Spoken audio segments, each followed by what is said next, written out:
শুভ সকাল বন্ধুরা, আশা করি তোমরা সবাই খুব ভালো আছো আর আমিও ভালো আছি। তো আজ হচ্ছে শনিবার, তো সকাল সকাল তোমাদের জন্য আবার একটা নতুন ব্লগ নিয়ে চলে এসেছি। আশা করি তোমাদের ভালো লাগবে। তো দেখো, ঘুম থেকে উঠেই আমি কিন্তু দুই পাশে জানালা টানালা সব খুলে দিলাম, আর এই ঘরেরও আমি জানালা খুলতে চলে এসেছি।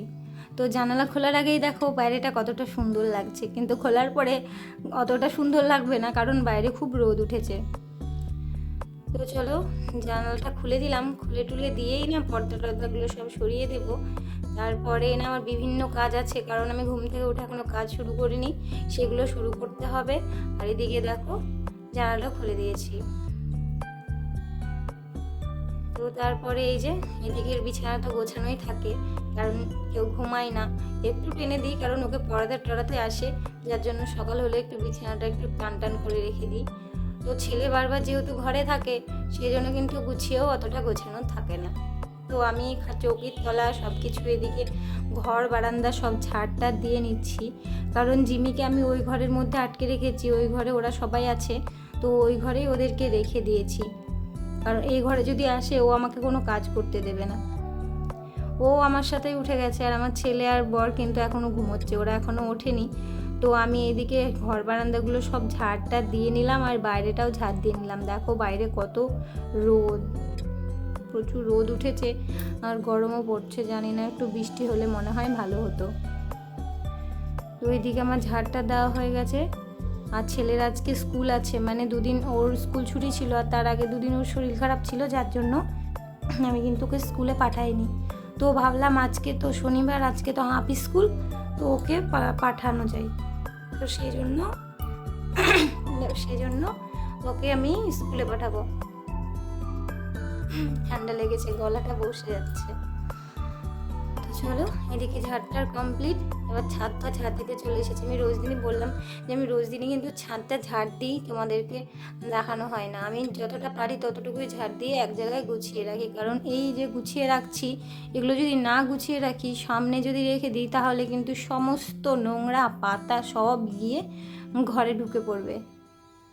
তো আমি যতটা পারি আমি কিন্তু গুছিয়ে রাখার চেষ্টা করি ছাদের নোংরাগুলো। তো চলো, এইদিকে এই ঝাড়টা দেওয়া তো কমপ্লিট হয়ে গেছে।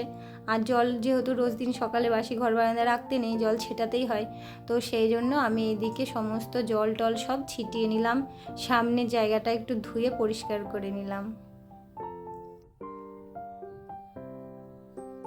এই যে দেখো সব জল ছিটিয়ে নিয়েছি, আর ছাদে যে রোদ পুরো জল টেনে নিচ্ছে। আর এই জামা কাপড়গুলো আমি সব সকালবেলায় মেলে দিয়েছিলাম, যেহেতু কালকের ছিল ভেজা, তো কালকে শুকিয়েছিল না, সেই জন্য আমি আজ সকালবেলায় ঘুম থেকে উঠেই আগে সব জামা কাপড় মেলে দিয়েছিলাম। তো এইদিকে আমি ঘরদোর মুছতে চলে এসেছি, ঘরদোরগুলো মুছে নেব। আর আজকে বললাম যে শনিবার আমার ঘরে পুজো আছে, আর পুজো করতে আমার অনেকটা টাইম লেগে যায়, সেই জন্য আমি আরও তাড়াতাড়ি করছি, যে সব কাজ সেরে আবার রান্না করা, ছেলেকে স্কুলে পাঠানো সব কিছু আছে। তো সকাল সকাল ঘুম থেকে উঠেই কিন্তু আমি সমস্ত কাজে সেই জন্য লেগে গেছি, যাতে তাড়াতাড়ি আমি সময়ের মধ্যে সব কিছু করতে পারি। তো এই যে দেখো আমার ঘরদোর মোছা কিন্তু প্রায় হয়ে গেছে। তো চলো এবার ব্রাশটাও করে নিই, ঘুম থেকে উঠে এখনও ব্রাশ করা হয়নি, সব কাজ সেরে নিলাম, নিয়েই এখন ব্রাশটাও করে নেব, তারপরে তো চাটা খাওয়া আছে। তো তার মধ্যে আমি কিন্তু এক সময় দুধের কেটলিটা আমি নিচের দোকানে রেখে এসেছিলাম, কারণ গোশ এসে দুধ দিয়ে যাবে, আর ওপরে থাকলে আমি বুঝতে পারবো না, সেই জন্য আমি কিন্তু রোজ দিনের মতো আজকেও রেখে চলে এসেছি। এদিকে আমার কিন্তু কমপ্লিট মুখ ব্রাশ করা, মুখ টুক ধুয়ে ফ্রেশ হয়ে নেব।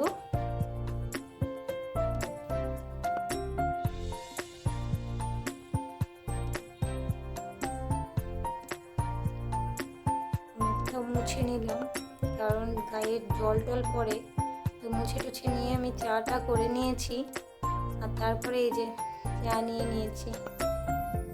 তো চাটা খেয়ে ছেলে উঠেছে, আর এদিকে জিমির খাবার, দুজনের জন্যই আমি কিন্তু খাবার রেডি করে নিয়েছি, আগে ছেলেকে খাইয়ে দেব। তো ছেলেকে খাওয়ানো কমপ্লিট করেই কিন্তু আমি ভাত বসিয়ে দিয়েছিলাম, কারণ অনেকটা বেলা হয়ে গেছে, আর ছেলেরও স্কুলের টাইম হয়ে গেছে, তো ওকে আগে আমি স্নান করিয়ে দিয়েছি। আর দেখো ঘর এখনও আমি কিন্তু গোছাইনি, যেহেতু ও স্কুলে যাবে, তারপরে আমি ঘর গোছাবো। তো তার মধ্যে একটা পার্সেল এসেছিল, তো অনলাইনে মানে বালিশ অর্ডার দেওয়া ছিল, তো সেগুলোই এসেছে। তো এদিকে দেখো ছেলের জন্য ভাত রেডি করে নিয়েছি, আর ও দুধটাও নিয়ে চলে এসেছে, মানে পার্সেল যখন নিয়ে আসে তখনই নিয়ে চলে এসেছে। আর ছেলেকে টিফিন দিয়েই ওকে আমি স্কুলে পাঠিয়ে দিয়েছি। তো এদিকে স্নান টান হয়ে গেছে, আর পুজোটাও কিন্তু আমি করে ফেলেছি। আজকের পুজো করতে আমার অনেকটা টাইম লাগে, কারণ সমস্ত কিছু মুছে সিংহাসন যত ঠাকুর সব কিছু মুছেছি, মানে সব পরিষ্কার করেছি আজকে। সিংহাসনের নিচে তলায়, তারপরে পাশে যা কিছু আছে সব পরিষ্কার করে নিয়েছি। সমস্ত ছবি যা আছে সব পরিষ্কার করে আমি কিন্তু পুজোটাও করে নিয়েছি। তো চলো, তারপরে সোজা চলে এসেছি রান্নাঘরে এসেই রুটি তৈরি করতে লেগেছি, আর রুটি কমপ্লিট। আর এখন করব আমি তরকারিটা। তো তরকারির জন্য আজকে ভাবলাম 5 রকম মানে 5 তরকারি করব। তো এইদিকে সমস্ত কিছু কেটে ধুয়ে আমি এদিকে ভাজতেও লেগে গেছি। ভাজা টাজা কমপ্লিট করে আমি তরকারিটাও কিন্তু করে নেব। আর ভাবলাম যে একেবারে মানে দুপুরে রান্নাটাও একসাথেই সেরে নেব। তো এইদিকে তরকারিটাও আমি কিন্তু বসিয়ে দিয়েছি, আর তরকারিটা হয়ে গেছে, নামিয়ে নিয়ে ব্যাস আমি এখন রুটিটা খেয়ে নেব। তো সকালের খাবার তো আমি একাই খাই, কারণ ওর বাবা এত সকালে খেতে চায় না, ও একটু লেট করে খায়। তো তারপরে খাওয়া দাওয়া শেষ করেই আমি এদিকে ডালটাও করে নিয়েছি, সাথে ভেন্ডিটাও ভেজে নিয়েছি। তো চলো রান্না শেষ করতেই, যে আজকে যেহেতু ছেলের তাড়াতাড়ি ছুটি, তো স্কুল থেকে ও বাড়িতেও চলে এসেছে। বাড়িতে এসেই ওই যে কী সব নিয়ে এসেছিলো স্কুল থেকে, মানে স্কুলের ওখান থেকে, তো সেগুলোই খাচ্ছিল। আর এদিকে দেখো তরকারি রান্না কমপ্লিট, আর কিছু পাঁপড় ভাজতে বাকি আছে, তো পাঁপড়গুলো সব আমি ভাজা সেরে নিই, যে একটা একটা করে। বেশি পাঁপড় ভাজবো না, কারণ দুজন মানুষ, তো আমি পাঁপড় খুব একটা ভালোবাসি না, মানে ও আমার বর ভালোবাসে, তো তার জন্য ওর জন্য আমি বেশি করে ভাজছি। আর আমি খুব জোর একটা খাই, আর ওকেই দিয়ে দেবো। তো এই যে আমার সব পাঁপড় ভাজা হয়ে গেছে, গ্যাসটা বন্ধ করে দিলাম। এখন সব একসাথে রান্নার জায়গায় গুছিয়ে রেখে দেবো। তো রান্নার জায়গায় গুছিয়ে সমস্ত কিছু পরিষ্কার করে নিয়েছি, পরিষ্কার করে বাসন টাসন যা ছিল মেজে ধুয়ে রেখে দিয়েছি। তো তারপরে কিছু জামা কাপড় ছিল, তো সেগুলোও কিন্তু আমি নিয়ে চলে এসেছি। তো এই যে জামা কাপড়গুলো চলো ভাঁজ করে নিই। এই যে ভাঁজ টাজ করে নিয়েছি, এখন সময় চলে এসেছে ভাত খাবার। তো আমি আর আমার বর ভাত খেয়ে নেব, কারণ ছেলে নেই, ছেলে গেছে ওর ঠাম্মা বাড়ি বেড়াতে, আর ওকে খাইয়ে দিয়ে পাঠিয়ে দিয়েছি। তো খাওয়া দাওয়া শেষ করে আমি দুধটাও জাল দিয়ে নিলাম, কারণ বিকেল ওর পড়া আছে, এসে অমনি দুধ খাবে, তো খেয়ে দিয়ে কিন্তু পড়তে বসবে।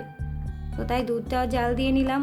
তারপরে জিমির খাওয়ার সময়, এখন জিমি উঠে গেছে, ওর খাওয়ার জন্য ছটপট করছিল, তো ওর খাবারটা আগেই ভিজিয়ে রেখেছিলাম, তারপরে ওকে খেতে দিয়ে দিয়েছি।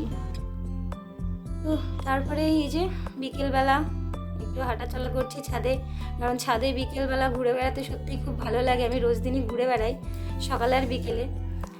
এই যে দেখো গাছে ফুল, এই গাছটা এখনও ফুল ফোটেনি, আর কিছু গাঁদা ফুলের মানে সেই ফুল ছিল, তো শুকিয়ে রেখেছিলাম, তো সেই ফুলগুলো আমি কিন্তু টবে দিয়ে রেখেছি। আর কিছুদিন আগেও আমি না দিয়ে রেখেছিলাম, তো ওর থেকে 2-3টে গাছ বেরিয়েছে দেখলাম। তো এর থেকে যদি গাছ বেরায় তো ভালো হবে, আলাদা করে আবার লাগিয়ে রাখবো। আর অ্যাডিনামটাই প্রচুর ফুল ফুটেছে। তো এই যে এখন ঘুরে বেড়ানোর পালা, এখন একটু হাঁটাচলা করে নেব। আর চারিপাশটা মানে বিকেল টাইম ঠান্ডা ঠান্ডা থাকে, বেশ ভালো লাগে উঠতে, কারণ এরপরেই তো সন্ধ্যা নেমে যাবে। তো এই যে আজকের দিনের শেষটাই বিকেলের পরেই হয়ে যাবে। তো চলো আমার ব্লগটা এখানে শেষ করছি। ভালো থেকো, সুস্থ থেকো, টাটা।